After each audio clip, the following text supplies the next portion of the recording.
ఒక వీడియో చూసా, తమిళ్ ఇంటర్వ్యూ ప్రకాష్ రాజ్.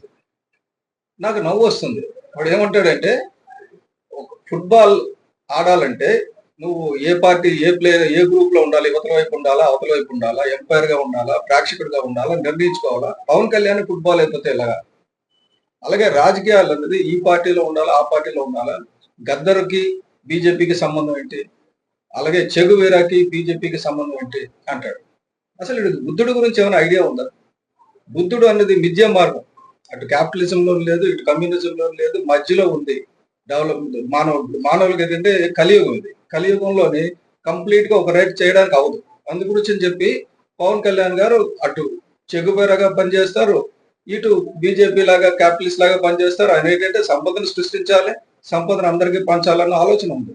అలాగే సనాతన ధర్మానికి పాలిటిక్స్ కి సంబంధం లేదు. అదే పవన్ కళ్యాణ్ గారు అడిగింది. సనాతన ధర్మం ఒక బోర్డు కావాలి, ఇది రాజకీయాలకు అతీతంగా ఉండాలి.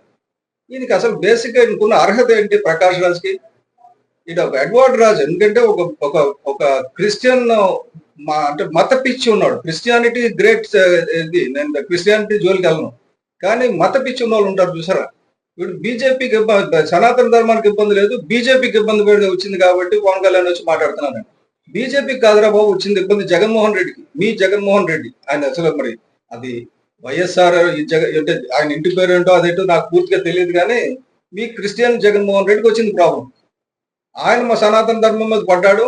ఎందుకంటే 5 ఏళ్ల క్రితం నుంచి అక్కడ కల్తీ జరుగుతుందని చెప్పి ఐఏఎస్ ఆఫీసర్లు చెప్పినా, ఎవరు చెప్పినా పట్టించుకోలేదు.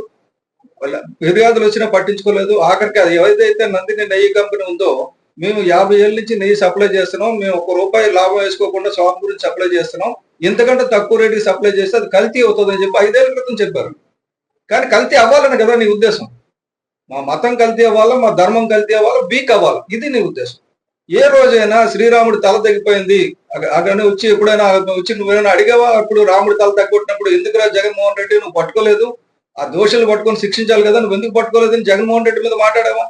అప్పుడు మాట్లాడాల, అప్పుడు నీకు గుర్తురాదు, ఎందుకంటే వాడు మీవాడు కదా. ఇలా ఉండకూడదు. ధర్మం అంటే ఎవరికి అన్యాయం జరిగినా, క్రిస్టియన్కి అన్యాయం జరిగినా, ముస్లింకి అన్యాయం జరిగినా, సిక్కులకు అన్యాయం జరిగినా, హిందువులకు అన్యాయం జరిగినా ఒకేలాగా స్పందించాలి దేశం అంతా అని చెప్పింది పవన్ కళ్యాణ్ గారు. ఇందులో తప్పు ఎక్కడ కనిపించింది? ఈ నీకు అంటే బుద్ధి లేదు. నువ్వు కూపస్థ మండుకో అంటారు కదా, నూతులో ఉన్న కప్పవు నువ్వు. నీ జ్ఞానం పరిదంతే.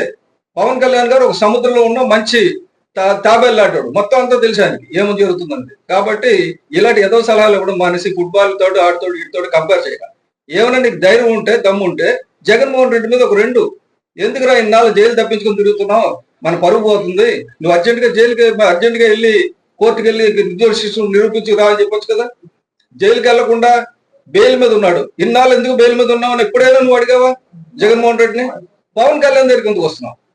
మళ్ళీ ఒళ్ళు దగ్గర పెట్టుకో మాట్లాడు, రాకపోతే చాలా ప్రమాదం ఉంటుంది నీకు చెప్తున్నా. ఎందుకంటే ప్రజలందరూ తిరగబడతారు, ఆ తర్వాత మా చేతిలో ఉండదు.